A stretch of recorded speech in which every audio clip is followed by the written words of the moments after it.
히브리서는 저자가 명확치 않습니다. 물론 하나님께서 쓰셨지만, 사람을 통해 쓰셨지만 누가 썼는지 모르는 책 중에 하나입니다. 근데 대상은 확실해요.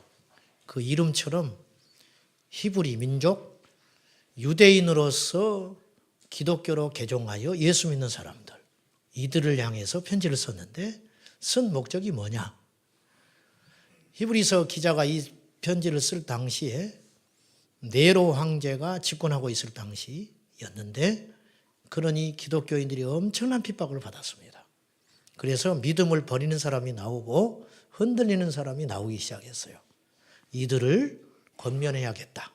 그래서 히브리서가 나오게 됐는데, 이 이야기를 쭉 하는 중에 멜기세덱에 대한 이야기를 히브리서 저자가 하게 된 거예요.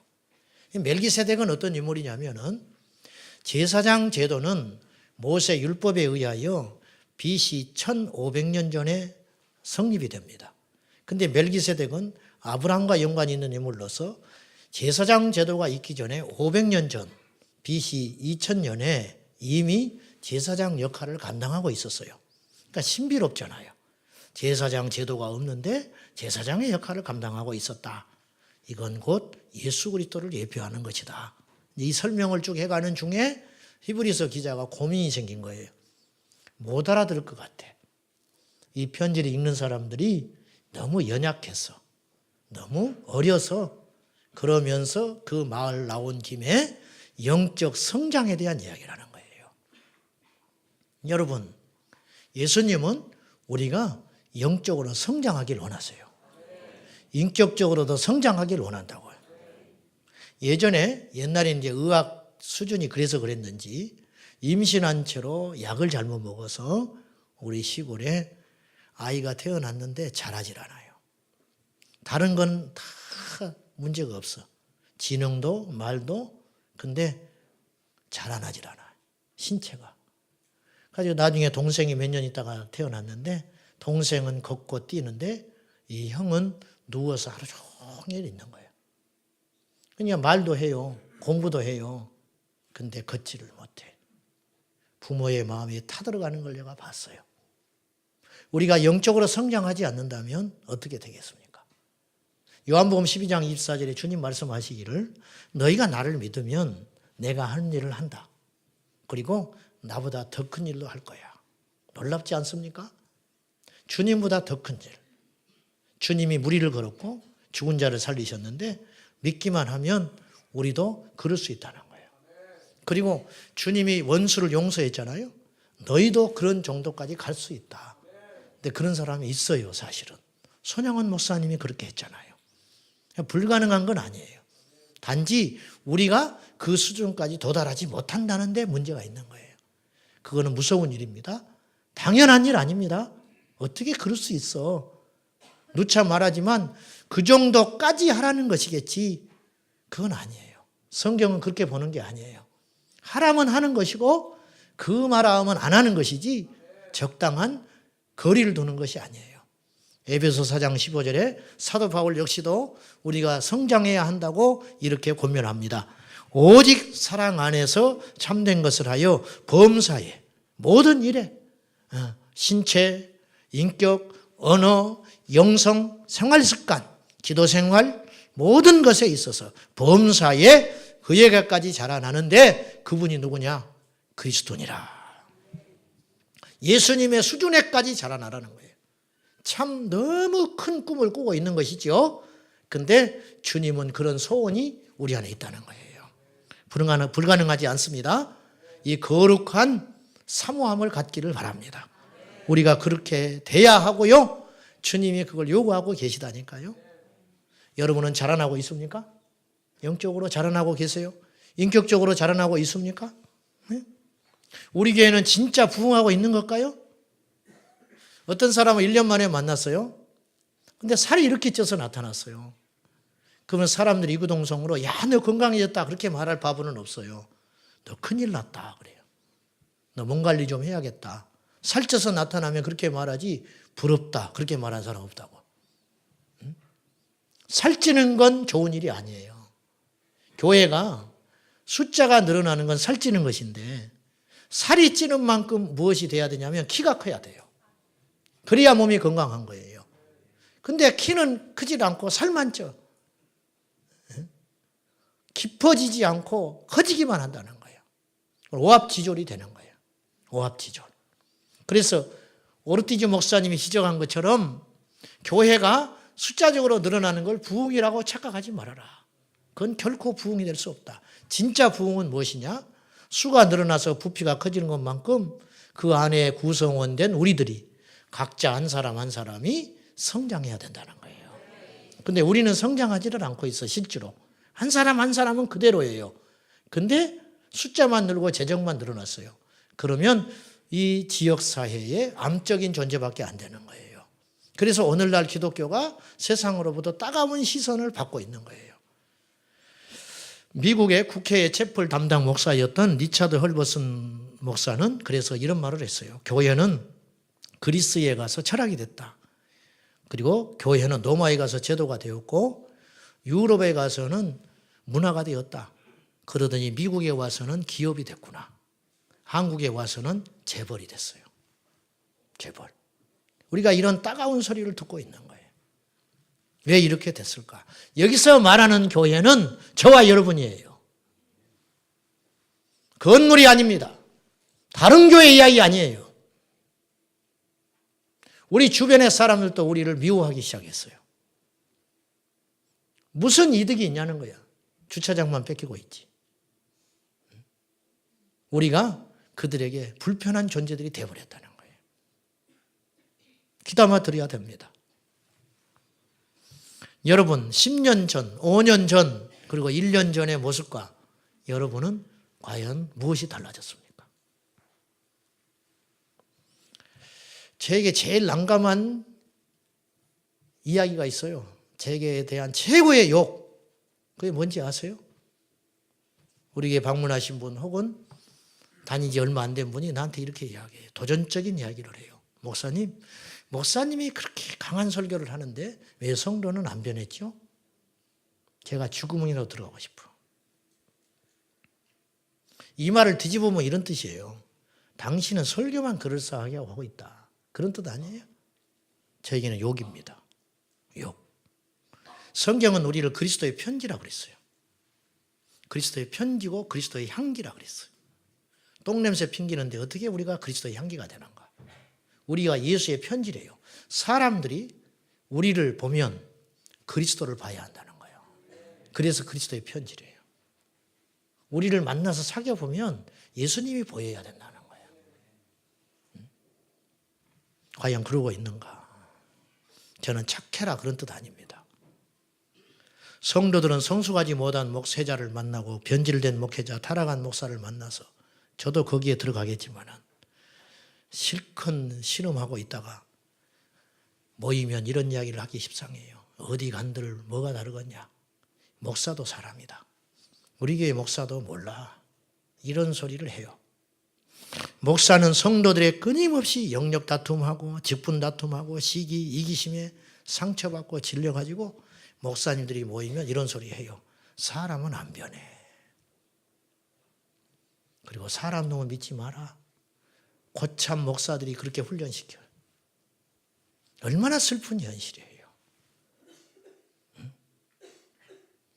이런 불편한 이야기도 우리가 안 하고 있는 것뿐이지 덮어놓는다고 해결됩니까? 그래도 저는 여러분을 믿어보려고 합니다. 그래도 사람은 그리스도를 만나면 변할 수 있다고 저는 생각합니다. 그래도. 자, 신앙 성장의 방해꾼 3가지가 있습니다. 이건 제 주관적인 겁니다. 기도하면서 받은 내용들을 여러분과 나누겠습니다. 첫째, 자아입니다. 자아. 자아가 우리 신앙을 막아요. 자기 사랑, 더 쉽게 말하면 자기 합리화. 요새 유행한 말이 하나 있죠. 정치권에서 내로남불.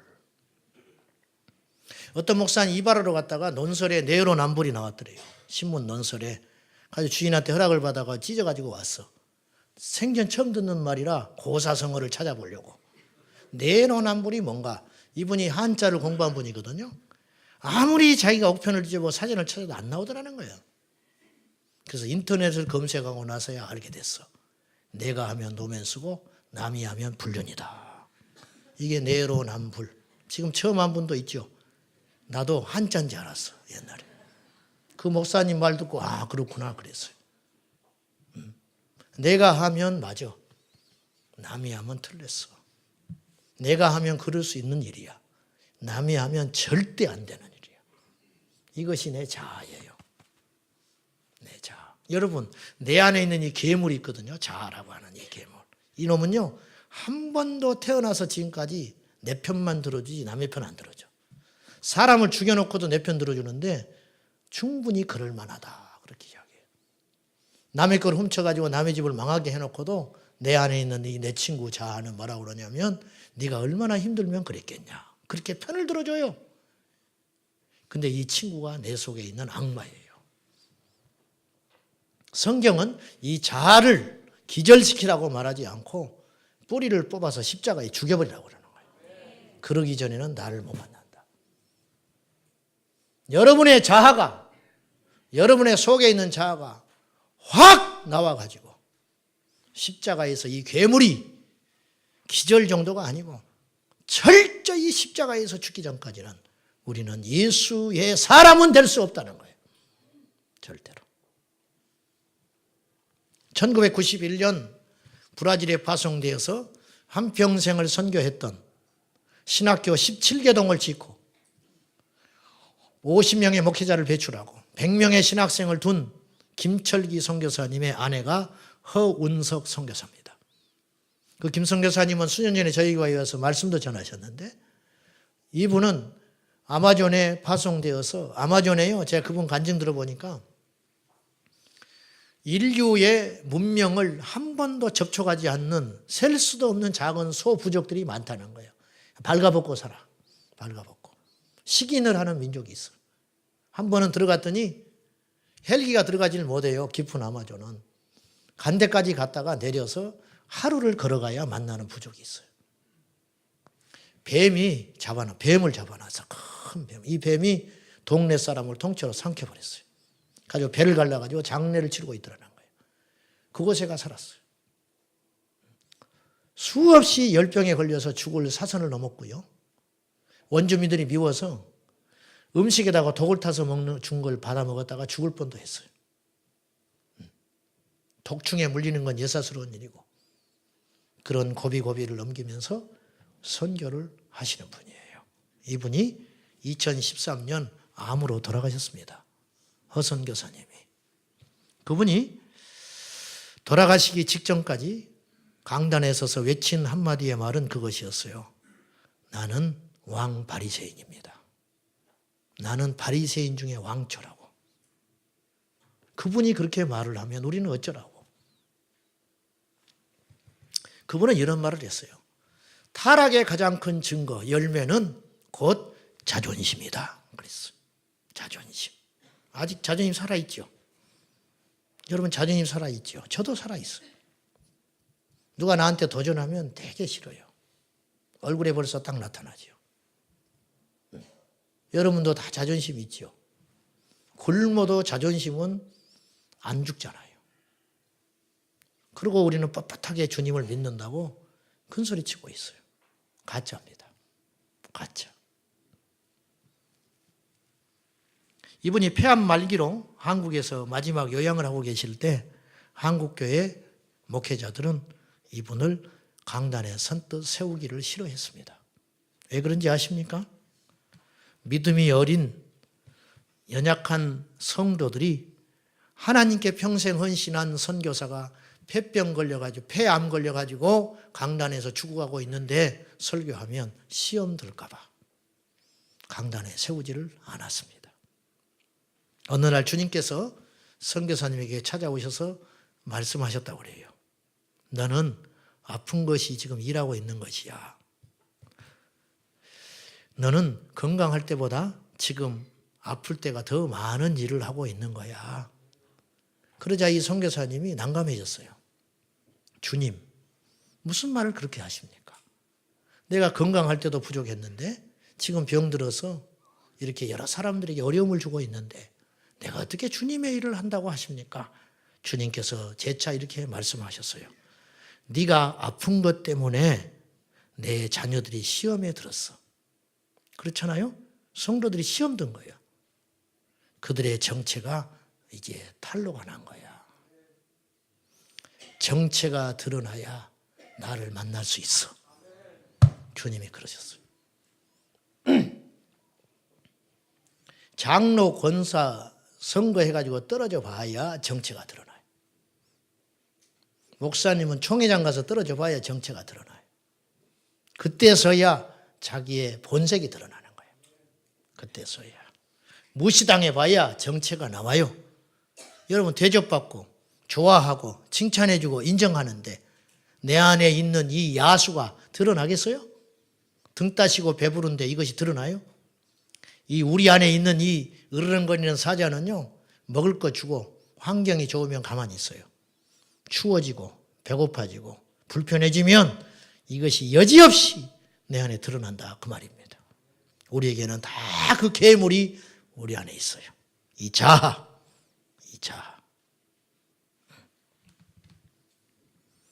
내가 그래도 이 교회 다닌 세월이 얼마인데 네가 이제 와서 나한테 가르치려고 그래? 내가 말이야 장로 된 세월이 언젠데 네가 와서 나한테 이러쿵저러쿵 이야기를 해? 내가 이 일을 내가 얼마나 오랫동안 했는데 네가 이제 와서 이걸 틀렸다 맞았다 해? 그런 생각이 들지요? 그것이 죽어버려야 한다는 거예요. 그것이 정말 죽은 사람이 얼마나 있는가? 그것이. 저는 과거에 장로님 두 분을 떠나보내는 아픔이 있는 사람입니다. 내 손으로 안수한 장로 두 분이 떠나갔습니다. 안수를 하기 전에 한 달 전에 부부를 불렀습니다. 혼자 부르면 말이 또 이상하게 나가니까 부부를 불러다가 내가 처음이자 마지막으로 두 분에게 말을 합니다. 고치십시오. 앞으로 절대 성도들 앞에 섬기는 자세로 살아야 되고 나는 여상이 똑같습니다. 근데 나한테 섭섭한 마음이 들 수 있습니다. 그때는 당신들에게 문제가 있는 것이다. 그런 생각이 위에서 밑에서 끌어오를 때 금식을 하시오. 그리고 목사는 임지를 옮길 수 있다. 근데 장로는 옮기는 자리가 아니야. 이 두 분이 눈물을 흘리면서 내 손을 잡고 평생 목사님과 함께 하겠습니다. 한 달 후에 나가 떨어져 버렸어요. 뭐 때문에 나가 떨어진지 아세요? 섭섭해서? 내가 뭘 잘못해서? 뭐 잘한 건 없지. 나는 큰 소리 한번 쳐본 적도 없어. 자존심 때문에 나가 떨어졌어요. 자존심 때문에. 여러분은 예배 후에 어떤 모습입니까? 봉사할 때 어떤 모습입니까?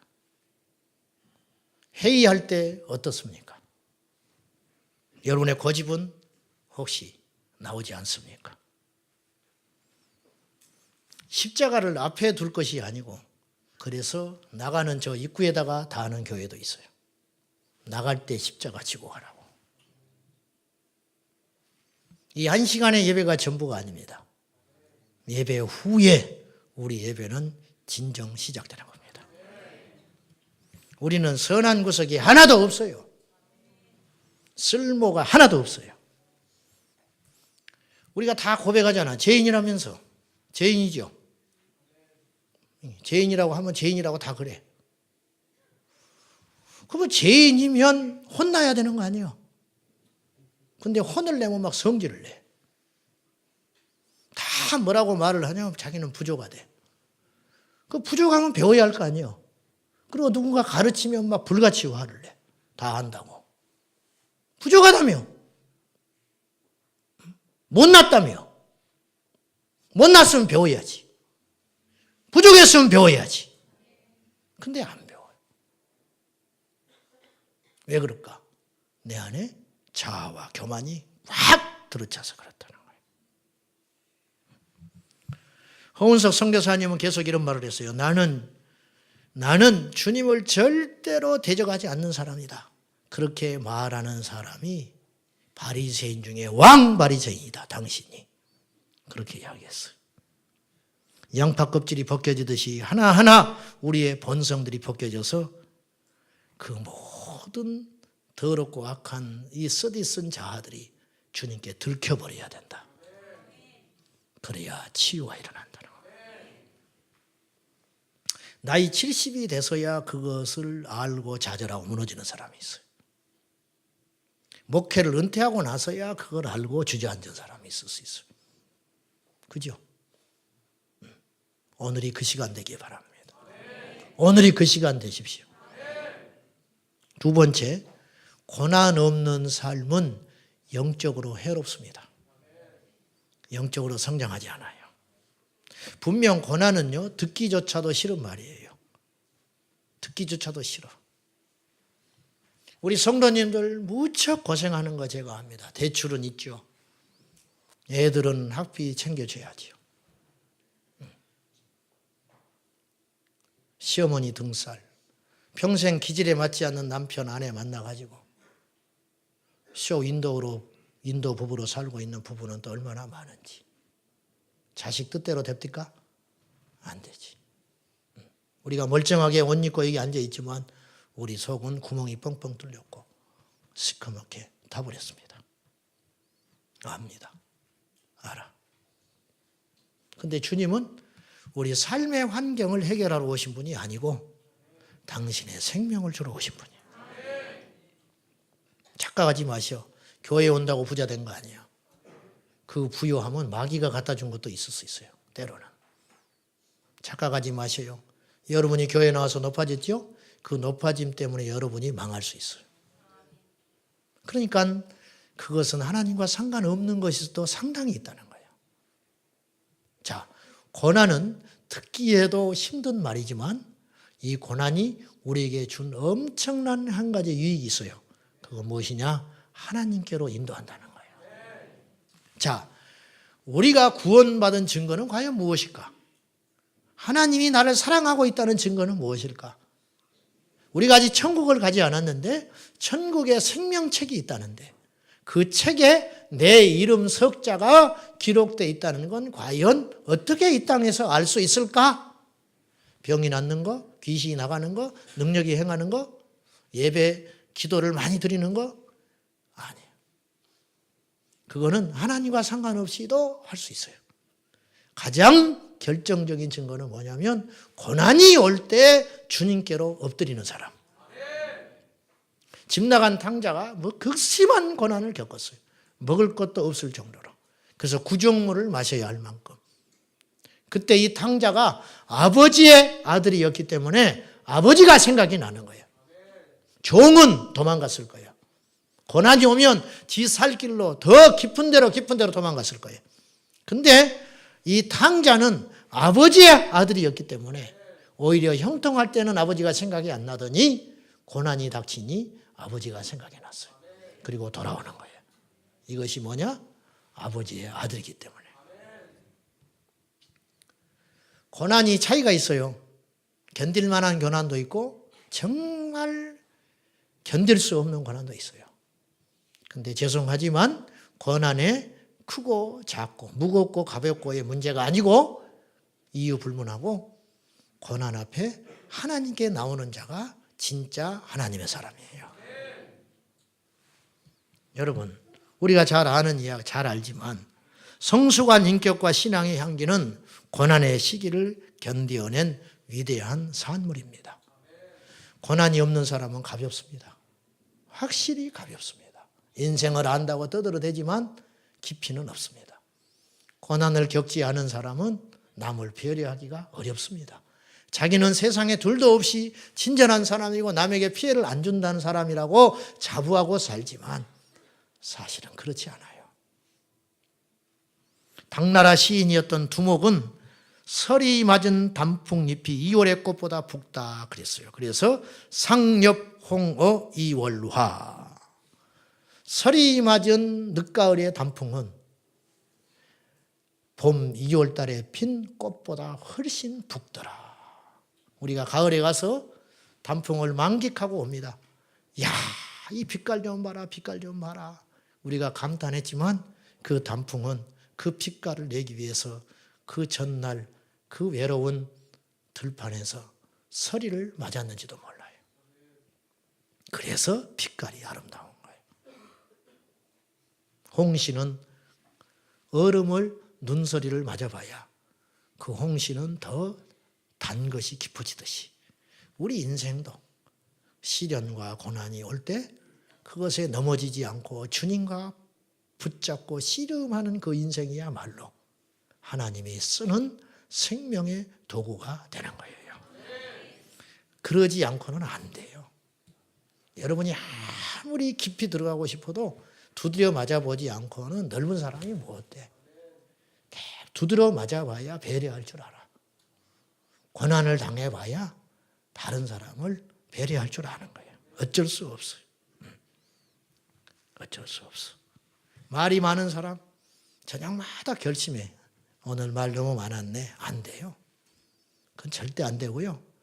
모든 사람이 아는 앞에서 완전히 망신을 서너 번 당해버려야 그래야 말이 없어져. 그것도 한 1년 갈지 몰라. 1년 지나면 또 나와. 혀가 싹 빠져버려야 돼. 이빨이 다 빠져버려야 돼. 이빨이. 인간은 그런 존재예요. 손으로 노름하던 사람이 두 손을 잘랐다잖아요. 발가락으로 노름을 하더라는 거예요. 실제로 그렇겠어요.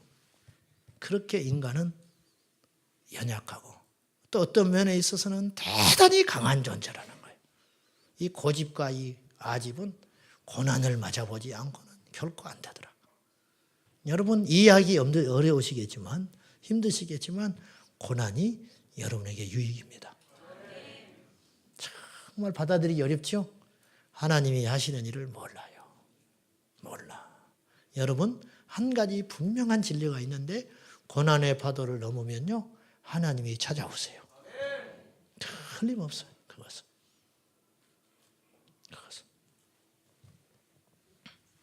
베드로가 밤새껏 그물질을 했어요. 근데 이 사람은 평생 어부 생활을 했던 사람이거든요. 그러니까 한두 번 그물질하면 알아요. 오늘은 안 되는 날이구나. 근데 계속 부질없는 그물질을 했어요. 수십 수백 번. 왜 그랬을까? 아마 그날 밤에 반드시 고기를 잡아가야만 하는 절박한 상황인 거예요. 그리고 자기 힘으로 안 된다는 걸 알게 됐어. 그때 주의 음성이 들려와요. 깊은 데로 가서 그물을 던져라. 목수가 평생 목수 생활했던 분이 평생 어부한테 뭘 안다고 그물을 깊은 데로 가서 던져라. 또 그 이치에 맞지 않는 소리예요. 근데 그 말을 순종해요. 왜 그랬을까? 밤새껏 실패했기 때문에. 오늘 여러분 실패해서 이 자리에 왔지요. 잘 나갔으면 여기 골프장에 있지 여기 오겠어요?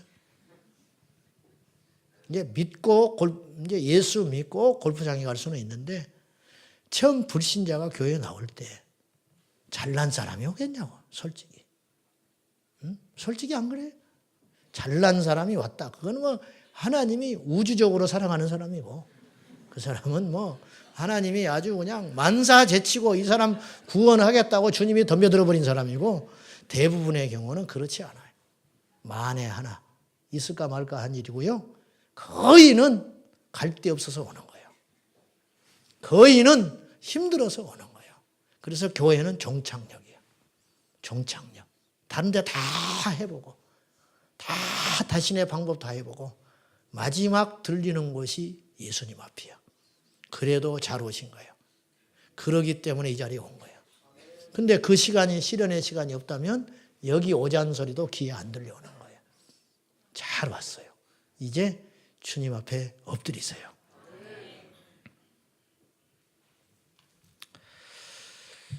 세 번째, 영적인 게으름은 우리 영적 성장을 방해합니다. 중세에는 7가지 제약이 있었다고 그랬어요. 중세 교회에. 세교, 두 번째 식욕. 식욕 있는 사람이 많아. 우리 교회도 매주 밥이 부족하다고 그래. 밥이 부족하다는 게 저에게는 복음으로 들려. 좋은 일이에요. 밥이 남으면 나는 기분이 안 좋아. 밥이 모자란다는 건 많은 분들이 식사를 하고 교제하고 갔다는 것이니까 나는 밥을 못 먹은 지경이 된다 해도 나는 기분이 좋아. 어쨌든 식욕 조심하시오. 식욕. 색욕, 식욕, 탐욕, 분노, 시기, 교만. 그리고 나태. 게으른 것도 죄래. 톨스토이는 이런 말을 했어요. 게으른 자의 머릿속에는 악마가 산다 그랬어요. 잠언서 보면은요. 6장 16절 19절까지 보면 여호와께서 미워하시는 것이 17가지가 있대. 6, 7가지가 있는데 그것이 보면 교만한 눈, 거짓된 혀, 무지한 자의 피를 흘리는 손, 악한 계교를 꾀하는 마음, 빨리 악으로 달려가는 발, 거짓을 말하는 망령된 증인, 형제 사이를 이간하는 자니라. 근데 뭐 살인이니 뭐 이런 건 없잖아요. 우리의 기준과 하나님의 기준은 완전히 달라요. 게으른 거 뭐 그럴 수 있지만 나는 원래 아침잠이 많아. 응? 나는 어디 갔다 오면 무조건 누워야 돼. 그걸 아주 복음으로 붙잡고 있는 사람이 있어. 그 생각을 평생 못 버려. 가을이 되면 나는 반드시 감기에 걸릴 운명을 타고났다는 거야. 이때쯤 되면 반드시 감기가 걸린다는 믿음대로 됩니다. 그냥 감기 걸리는 거야. 그때쯤 되면 반드시 감기 걸려. 그러게 돼 있어. 우리 사이클이. 언제까지 우리가 그렇게 살아야 돼? 아니에요. 그렇지 않아. 오늘 말씀에 오늘 5장 12절에 너희가 때가 오래됐기 때문에 선생이 돼야 되는데 아직도 초보적인 말씀만 먹고 있냐. 이걸 젖 먹는다 그랬어. 젖이라는 건 뭐냐면요. 맞춤식 양식이에요. 아이에게 밥을 먹이면 죽어버려요. 아이 때는 젖만 먹어야 돼. 맞춤식으로. 예? 맞춤식으로. 우리 친구 중에 초등학교 동창 중에 초등학교 3학년 때까지 점심을 빨리 먹고 옛날에는 학교 들어오면 못 나갔거든요. 선도부가 지키잖아. 담을 넘어가가지고 자기 학교 앞에 집이 있었어. 빨리 가가지고 엄마 젖을 간식으로 먹고 와야 하는 놈이 있었어. 초등학교 3학년 때까지 얘는 도시락을 빨리 먹어요. 그리고 안 보여. 그걸 입 다시고 나타나. 집에 가서 엄마 젖을 만지고 젖을 한 통 먹고 와야 돼. 그래야 이게 유지되는 거예요. 여기다가 뭐 빨간 약을 발라보고 파스를 발라보고 우리가 막 놀리고 해도 못 고쳐. 안 돼. 얼마나 답답한 일이야. 얘가 언제 고쳤냐. 고난을 받고 고쳐졌어. 어느 날 담을 넘어가다가 입이 찢어져 버렸어. 어떻게 찢어진 게 입이 찢어져 버려. 이게 날카로운 철조망이 걸려가지고 옷자락에 걸려서 어떻게 찢어지면서 입이 쫙 찢어져 버렸어요. 그리고 나서야 그 버릇을 고쳤어요. 그리고 나서요. 여러분, 우리가 성장해야 돼요. 근데 아직도 젖발고 있는 거예요. 기저귀 차고, 응? 우유병 물고 떼쓰고 있는 거야. 응? 왜 이렇게 사랑이 없냐, 교회가? 네가 사랑하면 돼. 사랑 없다고 탓하지 말고. 응? 왜 이렇게 머냐, 집이, 교회가? 이사를 오든지. 응? 왜 이렇게 엘리베이터가 없냐? 응? 그럼 체력을 길러서 와야지. 뭐 어떡할 거야? 떼쓰지 마라. 없는 것을 어떡하냐? 응? 없는 것을.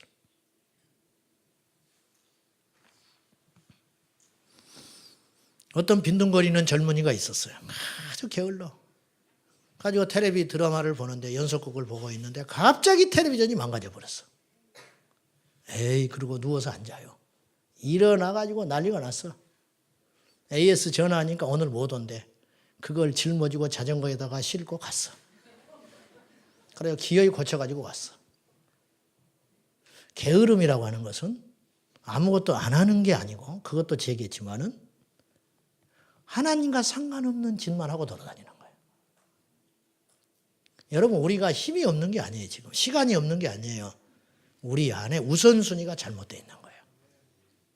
일주일에 한 번 교회에 겨우 와가지고 그것도 뽀개고 목사야 나왔어. 어디 있나? 어디 있어? 이런 사람하고 일주일에 5번을 교회에 와서 기도하는 사람하고 영적인 성장 속도가 같을 수가 없는 것이죠. 같을 수가. 예수님은 마가복음 1장에 그의 예수님의 일상을 한번 보실랍니까? 얼마나 신실하게 사셨는지. 가버나움 회당에 들어가십니다. 말씀을 가르쳐요. 거기에 귀신 들리고 병든 자가 있었어요. 고쳐줘요. 그리고 나와서 제자들과 함께 베드로의 장모 집에 신방을 갑니다. 베드로의 장모가 베드로 때문에 열받아가지고 누워있으니까 가서 신방해가지고 따독거리고 일어났어. 그리고는 거기서 밥을 한 술 잡수세요. 시중 들었으니까. 그리고 났더니 소문이 나가지고 동네에 있는 환자들은 다 왔어. 고쳐주고 났더니 날이 저물었어요. 1시인지 2시인지 모르겠어요. 주님은 잠깐 한숨 붙이시고 그 다음날 아침에 일어나서 새벽기도 하러 가십니다. 혼자 새벽기도를 하러 가셨어. 근데 그새를 못 참아서도 제자들이 찾으러 왔어. 지들은 자빠져 자고 있다가 일어나가지고 주님이 안 보이니까 새벽기도 하시는 주님께 와가지고 사람들이 주님을 찾습니다. 그리고 또 끌고 가요. 주님은 그렇게 사셨어. 주님은. 우리는 얼마나 더 깨어서 주님을 찾아야 하겠어요. 세상에 망고의 법칙이 있습니다. 심는 대로 거둔다는 거예요. 사랑하는 여러분, 손을 펴야 채워주시고요. 깨어 있어야 하나님이 만나주시고요. 주님을 찾아야 주께서 오십니다. 영적으로 나태한 삶을 정리하고 다시 처음으로 돌아가서 우리 주님을 찾고 찾으십시오. 우리가 가고 싶은 거 다 가고 먹고 싶은 거 다 먹고 하고 싶은 일 다 하고 어떻게 우리가 주님을 만나고 천국을 가고 영적으로 깨어있고 성장하기를 원하십니까? 그거는 어불성설이죠. 여러분이 믿음이 안 자라는 건 이유가 있어요. 그 자리에 머물러 있는 건 이유가 있는 거예요. 남의 따라하지 마세요. 아무런 도움이 안 돼. 여러분이 주님 앞에 엎드려 있어서 주님을 찾고 찾으시기 바랍니다. 결론, 신앙생활은 한가로운 관광이 아닙니다. 여행이 아니에요. 전투입니다. 마귀는 호시탐탐 우리를 노리고 있는데 교회는 유람선이 아니고 전투 함정과 같습니다. 질서에 순응하고 훈련받고 하나 되어서 이 영적 전투에서 싸우라고 우리 하나님이 우리를 부르신 전쟁터입니다. 기저귀 차고 우유 빨고 떼써서는 절대로 모르겠어요. 하나님이 긍휼히 여기셔서 천국에 데려갈지는 모르겠지만 주님이 쓰시지는 못한다는 거예요. 우리 모두 주님 앞에 섰을 때 너 정말 수고했다. 너 평생에 시집살이 하느라고 얼마나 고생했냐. 너 정말 고생했다. 그 표독스러운 아내, 그 거친 남자 만나가지고 얼마나 마음고생하고 왔냐. 우리 주님이 우리를 안아주시고 마음고생 너무 많았다. 내가 너를 믿고 네가 감당할 수 있을 것 같아서 내가 그 집 맡겼는데 잘 감당하고 왔다. 우리가 그렇게 위로받고 천국에서 승리자로 서야 되겠습니다. 오늘 이후로 성장하십시오. 그리스도에게까지 자라나십시오. 기도하겠습니다. 하나님, 언제까지 우리가 어린아이로 있겠습니까? 이제는 자라나야 하겠습니다. 주님, 나이 70이 됐는데 성인 아이들이 많습니다. 목사가 됐는데 성인 아이가 있습니다. 3, 4대 예수를 믿고 죽을 날이 다가오는데 아직도 남에게 도움을 받아야 하는 수준에 서 있다면 우리 주님이 얼마나 가슴 아프겠습니까? 이제는 정신을 차리고 젖을 던져버리고 단단한 음식을 먹고 일꾼 되게 하여 주옵소서. 예수님의 이름으로 기도하옵나이다. 아멘.